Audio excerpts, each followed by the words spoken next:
सत्संग जी प्रेम से कहना।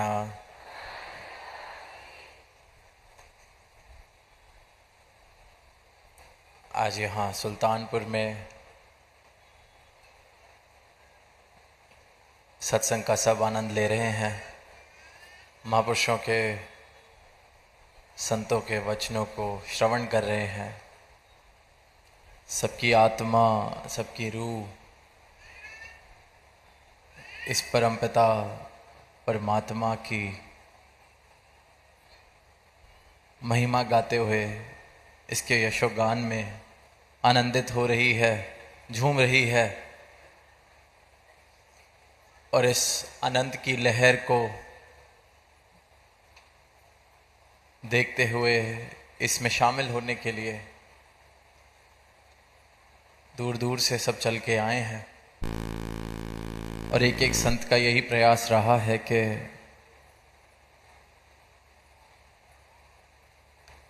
ये आनंद, ये मस्ती, ये जो रूह की खुराक है, आत्मा की खुराक है, ये जो परमात्मा से मिलन होने के बाद इस आत्मा का जो जीवन में अवस्था मिली है, हर एक का यही प्रयास है कि ये अवस्था मुझ तक सीमित ना रह जाए, सिर्फ मैं इसका भागीदार बनकर ना रह जाऊं। इसलिए अपने मन के भाव सबके साथ साझा करते हैं, इसलिए ये आवाज़ देते हैं खुले मैदानों में, गाकर, नाचकर, शब्दों द्वारा।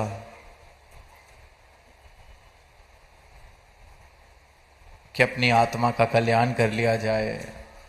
ये जो जीवन मिला है, इस जीवन का जो मकसद है, इसे पूरा कर लिया जाए। जिस प्रकार से इंसान अपना जीवन जी रहा है, आज देखते हैं, चाहे बड़े से बड़े दायरे में देखें, समाज के तल पर, विदेश के तल पर, विश्व के तल पर, या फिर अपने घरों में किसी भी तल पर इस बात को देखें तो मनों में संकीर्णताएं बढ़ती जा रही हैं, दीवारें बनती जा रही हैं। पहले ही इंसान ने भेदभाव करने के लिए कोई कम कारण नहीं ढूंढ रखे थे, और समय के साथ लगा के जितनी तरक्की इंसान ने की है विज्ञान के द्वारा, या जितनी दौलत शौहरत इंसान ने कमाई है, शायद ये जो भेदभाव हैं, शायद ये जो कारण हैं भेदभाव बनाने वाले, फ़र्क बनाने वाले, दीवारें बनाने वाले, शायद ये कम हो जाएंगे। पर देखा गया है, देखा जा रहा है कि भौतिक तरक्कियों का कोई इस प्रकार का असर समाज पर या इंसान पर नहीं हो रहा। फर्क मिट नहीं रहे, बल्कि बढ़ते चले जा रहे हैं। अगर फर्क पहले सामाजिक तल पर इस प्रकार थे कि जाति पाति का फर्क, रंग नस्ल का फर्क, तो आज वो जो संकीर्णताएं हैं और फर्क हैं वो इतने छोटे दायरे में आ गए हैं कि बाप बेटे में फर्क आ गया है, भाई भाई में फर्क आ गया है। कल तक तो सिर्फ जात पात की लड़ाई कर रहा था इंसान कि मेरी जाति ऊंची और फलानी जाति नीची, मेरी भाषा वाले ऊंचे, फलानी भाषा वाले नीचे। पर तरक्कियों का इस प्रकार का असर हुआ है, भौतिकता का सरूर इस तरह से चढ़ा है इंसान पर कि घर घर में, चार दीवारी में जो साथ रहने वाले लोग हैं उनमें भी आपस में फ़र्क आ रहे हैं, रिश्तों में दूरियां आ रही हैं।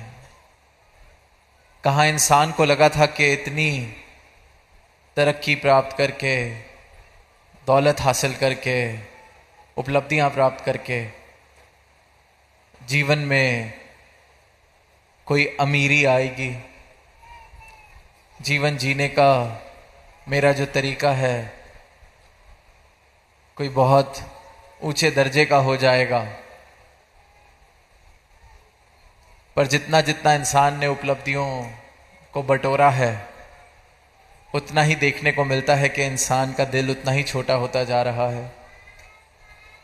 कहाँ लगा था कि धन दौलत प्राप्त करके हृदय विशाल होगा, खुद को कोई अमीर कह सकेगा। जैसे जगह का नाम है सुल्तानपुर, तो शायद कोई सुल्तान जैसा जीवन, शहंशाह जैसा जीवन जी सकेगा। पर देखा जा रहा है मानवता, मानव इंसान तो सुल्तान वाला जीवन नहीं बल्कि कंगाल वाला जीवन जीता जा रहा है। और कंगालता का कारण इंसान अपनी खुद है। सब कुछ हासिल जिसने कर लिया वो भी खुद को कंगाल समझता है, उसको भी लगता है कि कुछ प्राप्त नहीं किया। शायर ने पंक्तियां लिखी हैं कि हसरतों का हो गया है इस कदर दिल में हजूम, कि सांसें रास्ता ढूंढती हैं आने जाने के लिए। कि ये हसरतें, इच्छाएं, तृष्णा, ख्वाहिशें, मांगें इस प्रकार से इकट्ठी हो गई हैं, हजूम इनका इकट्ठा हो गया है, भीड़ इनकी इकट्ठी हो गई है कि सांसों को भी रास्ता ढूंढना पड़ रहा है आने जाने के लिए। इतनी सहज एक प्रक्रिया सांस, कहने का भाव यही कि इतना सरल जीवन जो सुख में और सुकून में बिताया जा सकता है, इतना सरल, जैसे सांस लेना सरल है, इतना ही सरल है एक आनंदमय जीवन जीना। पर इंसान ने हसरतों के बोझ के तले खुद को इतना कंगाल कर लिया है कि सांस भी सुकून से इंसान नहीं ले पा रहा।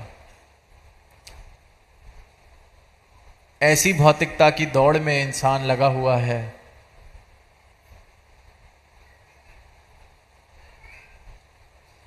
कि आराम ही नहीं है।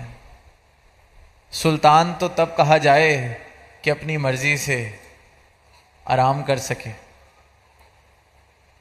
अपनी मर्जी से अपने मन की दशा को संभाल सके। यहाँ तो हाल ऐसा है कि कोई ज़रा सा कुछ कह जाता है तो एक अच्छा खासा किसी का दिन चल रहा होता है और बिल्कुल ख़राब। सुबह बहुत अच्छा दिन किसी ने अपना शुरू किया और रास्ते में चलते हुए किसी ने ज़रा मुस्कुरा के नहीं देखा या ठीक से संबोधित नहीं किया तो इंसान दिल मिला जाता है। तो ऐसी दशा किस प्रकार हो गई इंसान की। कोई पढ़ लिख के अफसर बना, कोई धन दौलत यश प्राप्त करके कोई बहुत ऊंची हस्ती बना, तो फिर उस हस्ती के साथ या उस पद के साथ तो सुल्तान जैसा जीवन या शहंशाह जैसा जीवन पल्ले आना चाहिए था। पर ऐसी उपलब्धियां हासिल करके ये दशा किस प्रकार हो जाती है कि कोई छोटा सा मेरे सत्कार में कमी कर दे तो मैं तिल में ला गया, आपा खो बैठता है इंसान अपना। ऐसी दशा भी, ऐसा जीवन भी किस प्रकार का जीवन हुआ। ये तो कंगालता वाला जीवन है। और इसके पीछे कारण क्या है? क्योंकि इंसान ने अपना अस्तित्व, अपनी पहचान सिर्फ और सिर्फ इन उपलब्धियों को, इन धन दौलत, यश, वैभव, संसार के इन पैमानों को अपनी हस्ती बना लिया है। अपनी कीमत सिर्फ और सिर्फ इनकी वजह से लगाता है इंसान। जितना जिसके पास है उसको लगता है वो उतना ऊंचा हो गया, उतना कीमती हो गया, उतना उसका स्थान इस समाज में ऊंचा हो गया। और फिर वो ऊंचाई हासिल कर कर सारे टाइम, हर वक्त, हर पल ये परेशानी कि अब ये ऊंचाई बनी कैसे रहे। एक कहानी दास को याद आ रही है कि एक बार एक फकीर भक्त परमात्मा का आनंदमय जीवन जीता। कुछ उसके शिष्य जिनको अपने साथ उसने अपने पास रखा हुआ, जो उससे अध्यात्म की शिक्षा प्राप्त कर रहे थे, भक्ति की राह पर चलना सीख रहे थे। तो एक दिन वो फकीर अपने शिष्यों के साथ, अपने बच्चों के साथ बाजार में निकल पड़ता है। बाजार में निकलता है तो नज़ारा देखता है कि एक इंसान एक गधे के साथ खड़ा है। गधे के गले में रस्सी बंधी हुई है और उस इंसान ने वो रस्सी पकड़ी हुई है। तो वो फकीर वो नज़ारा देख के अपने सारे शिष्यों को जो उसके साथ चल रहे होते हैं एक कोने में खड़ा कर लेता है और उसके मन में ख्याल आता है ये इतने समय से मेरे साथ हैं, शिक्षा प्राप्त कर रहे हैं, मेरे वचन सुनते हैं, भक्ति के मार्ग पर चलने की कोशिश कर रहे हैं, सत्य को प्राप्त करने की कोशिश कर रहे हैं, ज़रा देखें कितनी समझ इनको आई है। तो जो 5-6 शिष्य होते हैं उनसे पूछता है कि वो इंसान दिख रहा है जिसके हाथ में रस्सी है, जिसने गधे को रस्सी से बांधा हुआ है। सारे कहते हैं हाँ जी दिख रहा है। तो वो कहता है मैं तुमसे एक सवाल पूछता हूँ, एक बात बताओ कि वो इंसान और गधे में मालिक कौन है, कौन किसका मालिक है। तो सारे बच्चे बोलते हैं कि ये कैसा सवाल हुआ, जाहिर सी बात है वो इंसान मालिक है, इंसान ने उसको रस्सी से बांधा हुआ है, वो गधे के गले में तो रस्सी बंधी हुई है, मालिक तो इंसान हुआ। तो जब सब ये जवाब दे देते हैं तो फकीर कहता है ठीक है। अब फकीर पीछे से जाता है और एक कैंची से उस रस्सी को काट देता है और जैसे ही रस्सी कटती है तो वो गधा वहाँ से भाग जाता है और गधा जैसे ही भागता है तो वो इंसान जिसने उस गधे को बांधा होता है अब वो उसके पीछे पीछे दौड़ रहा है, उसको पकड़ने की कोशिश कर रहा है। अब वो फकीर वापस उन बच्चों के पास आता है, कहता है अब बताओ कौन किसका मालिक है, किसने किसको बांधा हुआ है, किसने किसको पकड़ा हुआ है, किसने किसको संभाला हुआ है, कौन किसके वश में है। तो इंसान भी सोच रहा है कि दुनिया की धन दौलत इकट्ठी कर ली है तो वो मालिक है, शायद वो सुल्तान हो गया है अपने मोहल्ले का, अपने शहर का, अपने देश का। पर सोचने वाली बात और पूछने वाली बात यह है कि वो उपलब्धियों को हासिल करके क्या वो इंसान मालिक है या वो जो उपलब्धियां हैं उन उपलब्धियों का राज, उन उपलब्धियों की पकड़ उस इंसान पर है। तो ऐसी सल्तनत या ऐसी अमीरी भी किस काम की अमीरी। तो संतों ने यूं ही चेतन किया है इंसान को कि ये जो जीवन मिला है इसको कंगालता में ना बिताया जाए। जो तुमने हासिल किया है उसके पीछे दौड़ दौड़ के तो तुम मालिक कभी नहीं बन सकते, कंगाल के कंगाल बने रहोगे। ये जीवन सब कुछ हासिल करके भी, दुनिया की सारी दौलत हासिल करके भी कंगालता में बीत जाएगा, क्योंकि असली सुल्तान, असली शहंशाह सिर्फ उसे कहा जा सकता है जिसके लिए कबीर दास जी ने भी कहा है कि चाह मिटी चिंता मिटी मनवा बेपरवाह, कि जिसकी चिंताएं मिट गई हैं, इच्छाएं मिट गई हैं, मन बेपरवाह हो गया है। अब ऐसी अवस्था किसकी है कि जिसकी चाहत मिट गई, चिंताएं मिट गई, किसकी है? सिर्फ और सिर्फ उसकी, उस इंसान की जिसने इस परम धन को प्राप्त कर लिया है, परम सत्ता को जान चुका है। क्योंकि इस परम सत्ता को प्राप्त करके ये चाहत जिसकी पूरी हो जाए, फिर बाकी चाहतें तो बचती ही नहीं है। फिर ये समझ आ जाता है कि ये परम धन, राम रतन धन मुझे मिल गया है, ये बाकी तो फिर जो इसने देना है देगा। जो नहीं देना उससे फर्क क्या पड़ता है, ये मिल गया है, ये परमात्मा मिल गया है, ये अमूलक दात मुझे मिल गई है, राम रतन धन पायो। तो फिर चाहत मिट जाती है, चिंताएं भी मिट जाती हैं, क्योंकि समझ आ जाता है कि कर्ता ये परमात्मा है। इस सृष्टि को बनाने वाला मुझे मिल गया है, इस सृष्टि को चलाने वाला मुझे मिल गया है, जिसने मुझे ये जन्म दिया, ये इंसानी जन्म दिया, वो मुझे मिल गया है। तो चिंता अब कोई करेगा तो फिर ये करेगा, मैं चिंता का बोझ क्यों उठाऊं। ये तो वही वाली बात जो शहंशाह जी एक छोटी सी कहानी सुनाते थे कि एक राजा जा रहा था अपने रथ पर और रास्ते में किसी एक कमजोर से बुजुर्ग आदमी को देखा कि बहुत भार उठा के खड़ा है धूप में। उस पर तरस आ गए और कहा कि तू ऐसे ना पैदल जा, तू मेरे रथ पर आ जा। अब वो इंसान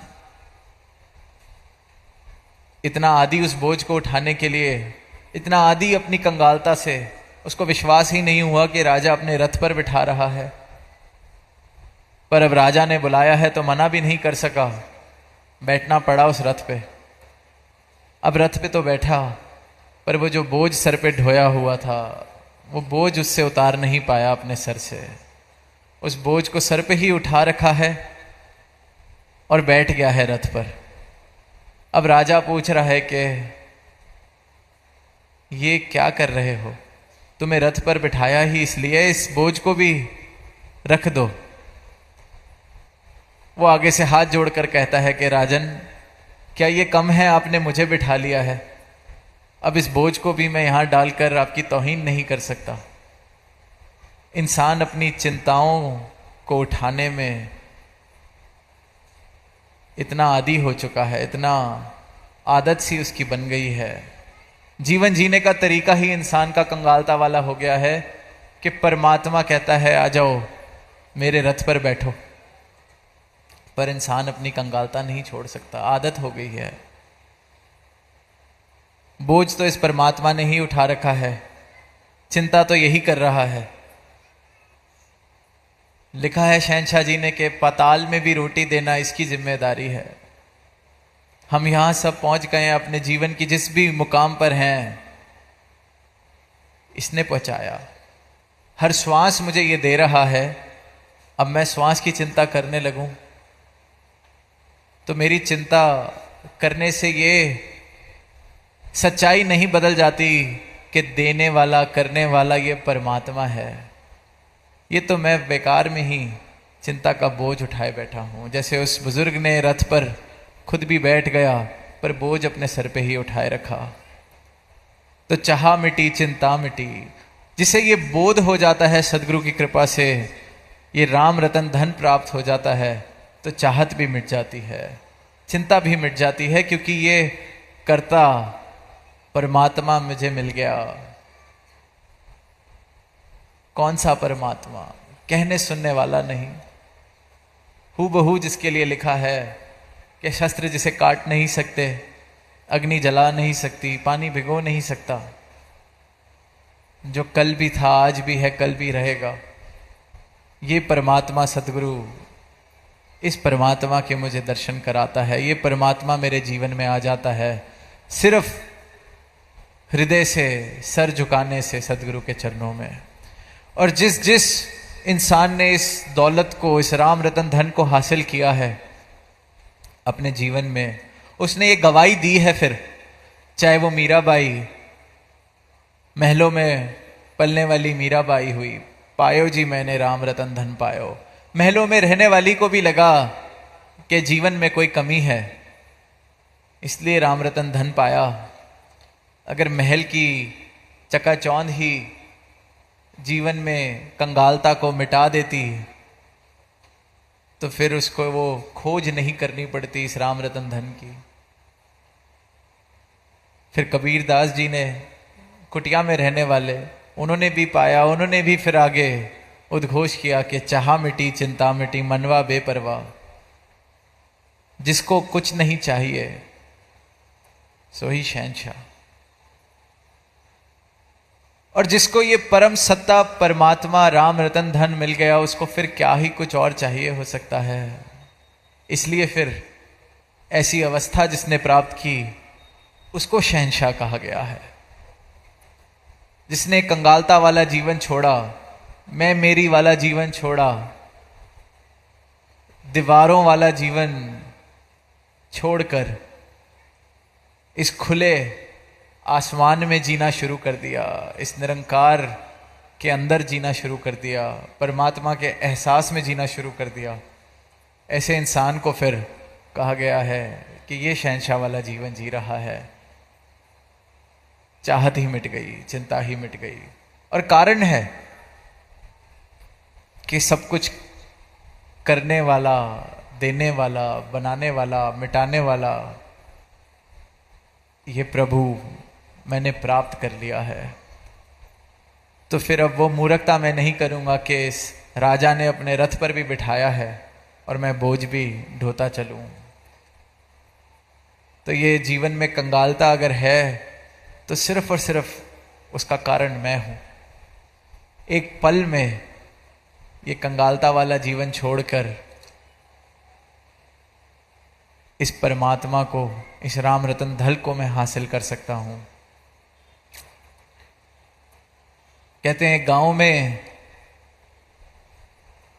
एक गुरु होते जो सारे गांव के बच्चों को अध्यात्म की शिक्षा देते। अब वहाँ सबका ध्यान आया कि आपका बहुत रुतबा है, आपका सब बहुत सम्मान करते हैं, आप हमारे राजा से कहिए कि यहाँ एक छोटा सा स्कूल बनवा दें। आपकी बात वो नहीं टालेंगे, आप कहेंगे तो वो ज़रूर करेंगे ये बात पूरी।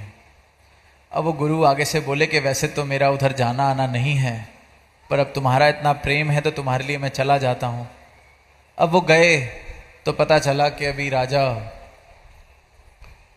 किसी कक्ष में बैठे हैं, तो बाहर इंतज़ार करने को कहा। अब इंतज़ार करते करते वो गुरु जो बाहर बैठा है अपने शिष्यों के लिए, उनके परिवार की वो ख्वाहिश पूरी करने के लिए बैठा है।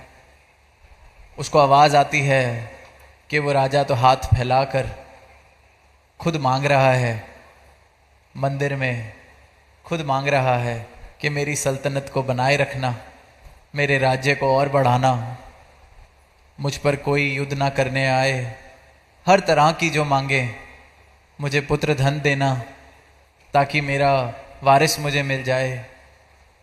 हर तरह की मांग करी जा रही है राजा के द्वारा।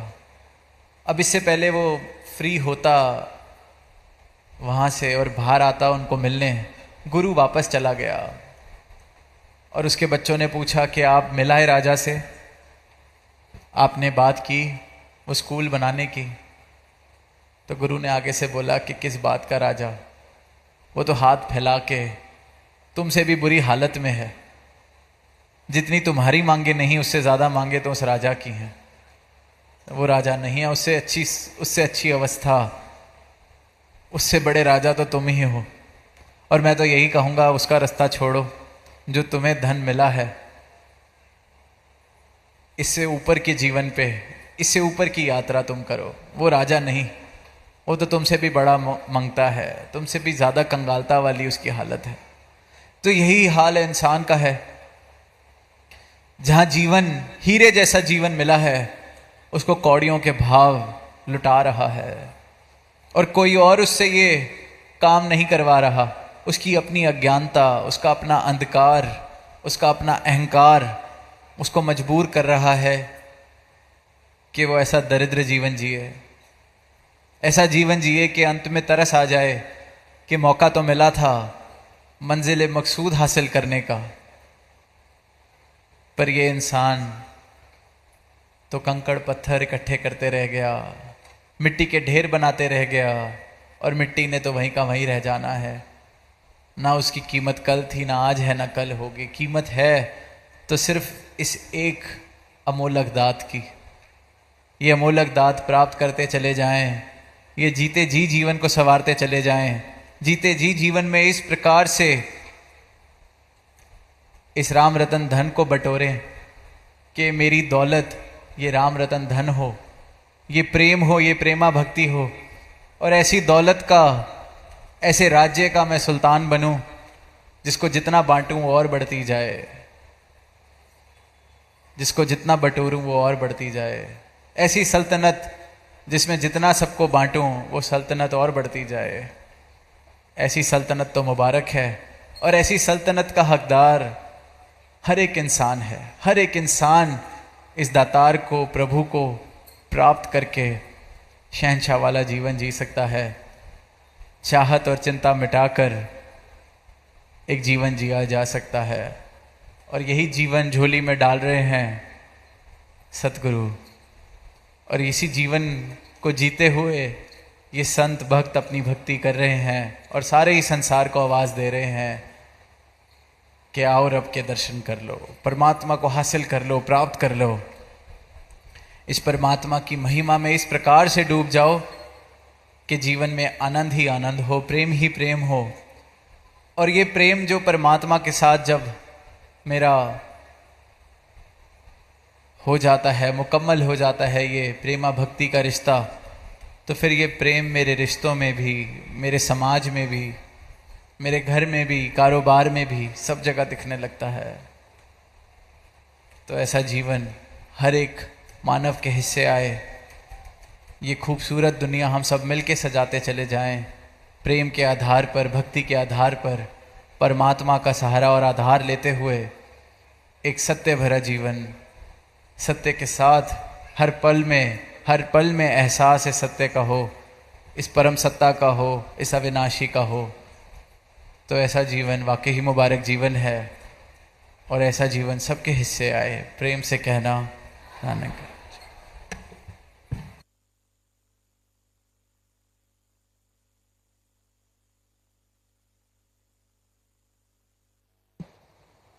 सत्संग जी प्यार से कहना।